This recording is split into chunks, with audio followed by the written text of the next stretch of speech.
lo mencionábamos, las imágenes que dejan entre Luis Suárez, también Heung-min Son. Pero así es el fútbol, y el mismo Luis Suárez ha brindado declaraciones mencionando de que Uruguay tendría que tener mucho más peso en la FIFA. Con ese resultado y por situación, como dice el profe, de las tarjetas de amarillas que ha tenido la selección de Uruguay, se queda fuera del Mundial, y las selecciones clasificadas en este grupo H son Portugal y Corea del Sur, con 6 y 4 puntos respectivamente. Manuel, ¿qué le pareció ese partido entre Ghana y la selección de Uruguay, que a pesar de la victoria de 2-0 con tantos de Arrascaeta, se queda fuera?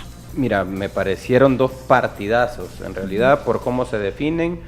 Tuvimos la oportunidad también de tener un ojo en un partido y el otro en otro, ¿no? En realidad sí, eso es lo que generan estos cierres.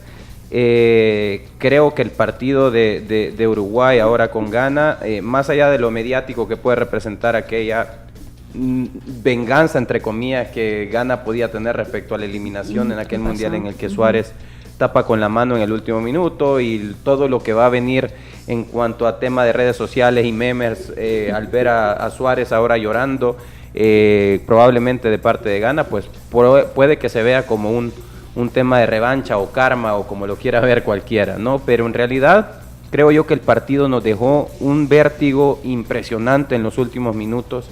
Era llegada de Ghana, llegada de Uruguay. Creo que por ser latinos, en algún momento pues todos estuvimos pensando en que ojalá y Uruguay consiguiera ese gol que le permitiera la tranquilidad de la clasificación. Como bien menciona el profe, creo que en este sentido pues sucede un hito histórico. El hecho de que la clasificación se consiga por el tema disciplinario, por el tema de tarjetas amarillas, y más allá de eso, cómo los jugadores pueden en algún momento poner en riesgo por ciertas tonterías indisciplinarias en un partido, por anteponer el tema pasional, puedes ponerlo en riesgo. Y hablo también del tema de Corea, ¿no? Porque el jugador de Corea anota el gol y se saca la camisa cuando sabes que está consiguiendo la clasificación por 2 puntos, apenas 2 puntos disciplinarios. No me sorprende en un 1 contra 1 en un tema disciplinario, no me sorprende que en ese 1 contra 1 pierda Uruguay, porque es parte de su hegemonía, es parte de su identidad, es parte de su jerarquía, el hecho de jugar al límite, el hecho de jugada tras jugada, cuando hay que ganarse una tarjeta hay que hacerlo, y eso es parte de la identidad de Uruguay. Hoy es esa misma identidad la que no le permite la clasificación, y para muchos no solamente eso, sino aquellos 2 primeros partidos que realizó, en donde, por ejemplo, el primer partido en donde empata con Corea, probablemente muchos pensamos que pudo haber tenido algo más, y no mostró seguramente ese dominio o esa jerarquía sobre Corea en ese partido, que fue el que al final dictó la sentencia. Creo que Uruguay pierde la clasificación no hoy, no solamente por el tema, me refiero a eso cuando digo que no me sorprende que Uruguay haya perdido en un mano a mano en cuanto al tema disciplinario, porque eso es parte de lo que lo lleva a ser exitoso muchas veces y estar en los libros del fútbol como ganador. Creo más bien que la clasificación la pierde en el primer partido. Ese partido contra Corea debió haber sacado un mejor resultado, debió haber propuesto mucho más de lo que batalló, y pues aquí están los resultados, ¿no? Creo que Ghana al final le terminó aguando la fiesta, y como te digo, pues creo que de acá en adelante van a haber muchos comentarios respecto a ver a Luis Suárez llorando después de aquella eliminatoria que le ganaron a Ghana, ¿no? Profe Elmer, ¿es suficiente lo que hizo Uruguay? Muchos mencionan, pero este partido era el que tenía que reaccionar, pero Manuel ha sido enfático. Ese primer partido fue el que le pasa factura. Para mí, los 2 partidos, el primero y el segundo, fue lo que tiene a Uruguay como consecuencia fuera de un mundial. No es cuestión de tarjeta, sino que no tuvo una buena disposición de volumen de juego ofensivo, que hubiera sido importante anotar goles para no haberse quedado fuera. Podría ser en cierto sentido, vamos a ver, pero si revisamos el tema también pasa, creo que tenemos 3 puntos de vista aquí, por el hecho de que yo me quedo bastante con el tema, y de hecho eso estoy sacando en ese momento de los 64 partidos de Rusia, por ejemplo, 2018, que fue la era de implementación del videoarbitraje. tengo claro en mente que vi 62 de los 64 partidos en ese momento, y el error de mayor consideración en ese momento, no sé si lo tendrán en mente, es en aquel partido Alemania contra Suecia, que Boateng termina cometiéndole una falta al atacante sueco que debió haberse marcado como penal y hubiese cambiado la historia del partido, pero al final en la fase de grupos Alemania termina quedando fuera. Entonces, un error arbitral de consideración que no termina afectando la dinámica de los resultados de cómo se definen las clasificaciones de las selecciones para la siguiente ronda. Entonces podríamos hablar de un mundial que en términos arbitrales rozó la excelencia en términos de decisiones arbitrales, un nivel de acierto de alrededor del 98.8%, cuando anteriormente era alrededor del 93%. Esa de Alemania-Suecia, una de esas situaciones de error. Y luego llevábamos 31 partidos antes de cerrar la segunda jornada de la fase de grupos, de los 8 grupos, con muy buen arbitraje, situaciones discutibles, debatibles, pero que quedan solo aquí entre los espectadores, los que estamos, digamos, viendo y dándole seguimiento al mundial. En términos de conceptos de las reglas de juego, de instrucciones y procedimientos, se estaba cumpliendo todo al pie de la letra.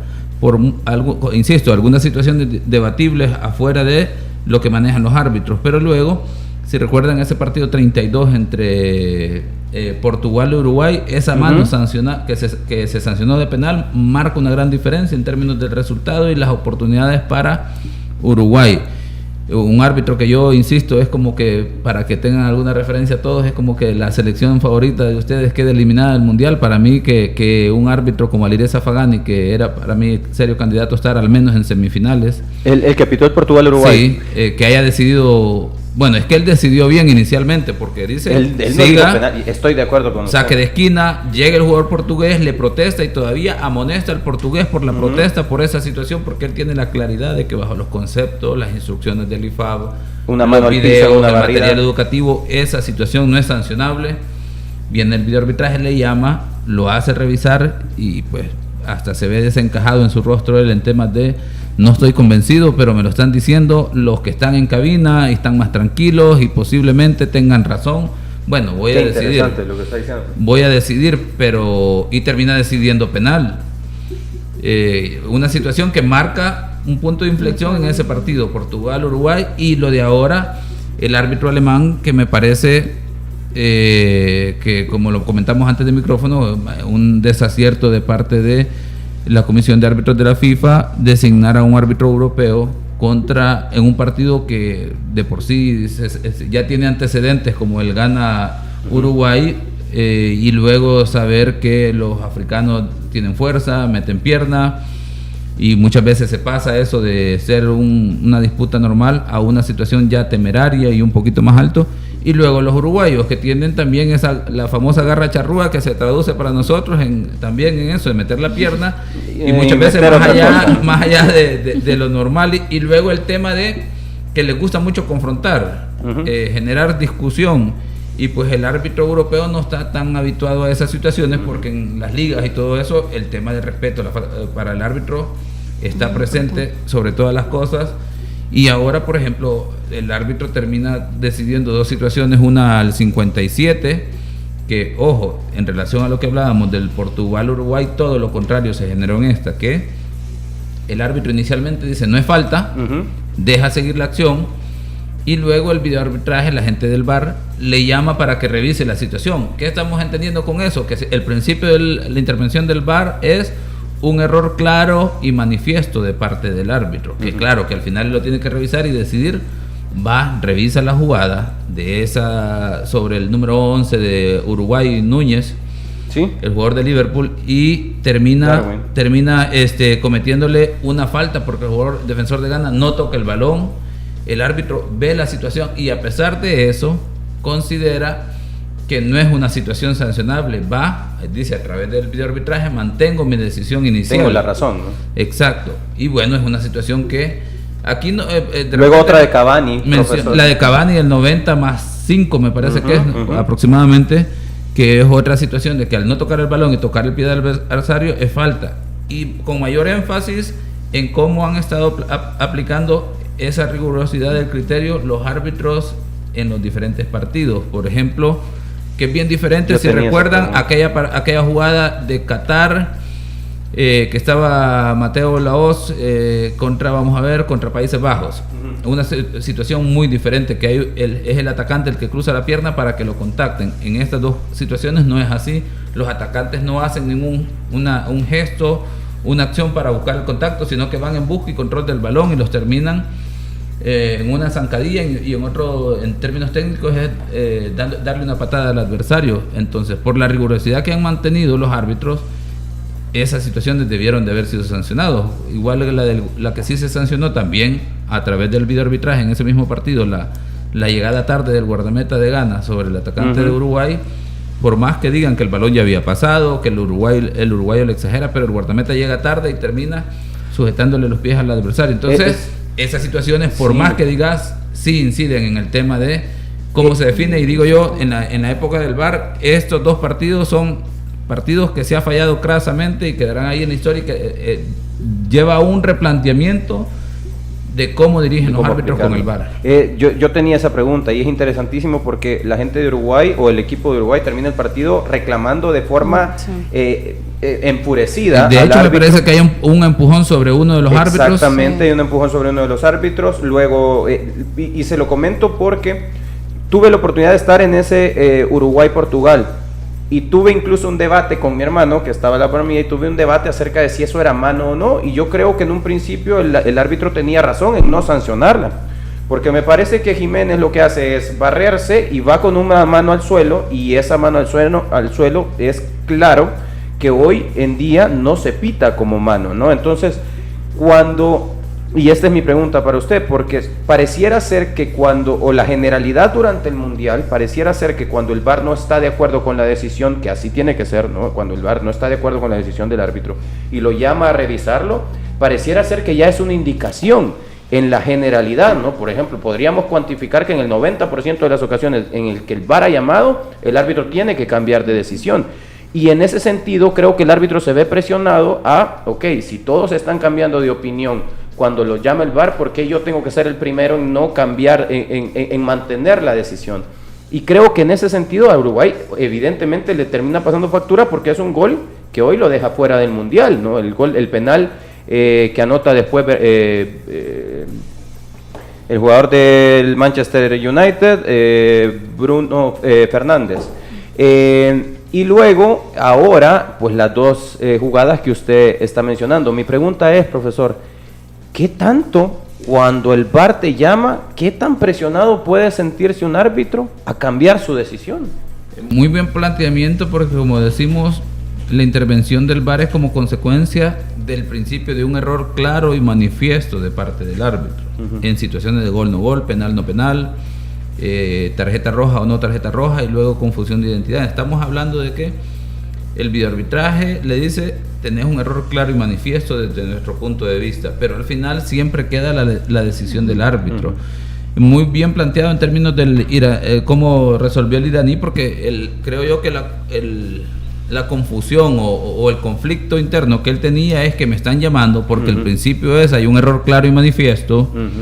Yo la tengo clara, pero voy a revisar y luego pedí retroalimentación con base a que ellos están evaluando que es mano. Entonces es como, bueno, me la están vendiendo bien la idea de por qué es mano. Sin embargo, para mí, inicialmente en vivo no ha sido una situación sancionable. Y yo tratando de entender qué pudo haber pasado es el hecho de que tratar de interpretar que hay cierta picardía del jugador uruguayo al momento de ser rápido y ir con el brazo aquí. Grande. Pero vamos a ver, ya eso es tratar de volverse psíquico y tratar de leerle la mente al adversario, y hasta entraría en otro conflicto más grave el hecho de decir, porque es uruguayo, los uruguayos tienen picardía. Sería completamente un error tratar de hacer esa interpretación, sino que por eso la importancia de que el reglamento establece criterios específicos para que evitemos el tema de que en una entrada a un adversario, no importa si es el jugador que generalmente sale expulsado todas las jornadas o no, es de evaluar si esa entrada llevaba uso de fuerza excesiva o simplemente era una entrada temeraria, para dar por una temeraria amarilla o por uso de fuerza excesiva roja. Claro, las probabilidades, si uno se pone a pensar que es el jugador que generalmente pega, que va con una entrada, pues son altas, pero eso no quita de que no siempre es la generalidad así, por lo tanto el llamado a los árbitros es a tener la atención en cada una de las jugadas, y en este caso ahí viene el punto del tema de la presión que puedan sentir ellos en el momento de tomar la decisión que puede incidir. Aquí estamos hablando de un árbitro alemán que posiblemente tiene la frialdad para decir, bueno, yo vi la acción, no me parece falta, me llaman del VAR porque consideran que hay un error claro y manifiesto, reviso en el monitor y sigo viendo de que no veo una falta y me mantengo en mi decisión, ¿verdad? Con esa tranquilidad. Pero eso sí, debemos que dejar claro que eso no le quita el error realmente, porque se ha equivocado en la jugada del minuto 57 y luego está la del 90 más 5 sobre Cavani, que volvemos al mismo punto, pero con la diferencia que en esa, al menos hasta donde se ve en la transmisión, no hay una intervención del videoarbitraje. Entenderemos que le dejaron la interpretación al árbitro y ellos interpretaron de la misma forma, observaron de la misma forma. Sería un grave error decir, bueno, ya el minuto 57 nos dijo que no, y ya para qué le vamos a decir ahora. Ahora bien, no creo que sea actuado. Vamos a hacer una pausa. Okay, perfecto. Después, vamos a hacer una pausa y ya regresamos. Compra en Plaza Mundo y gana en esta Navidad 2 Nissan Versa 2023. Consulta más detalles en redes sociales de Plaza Mundo y mira todos los partidos de Qatar desde donde estés en la app Tigo Sports por solo $4 desde mi Tigo app. Tigo, pásate ya regresamos.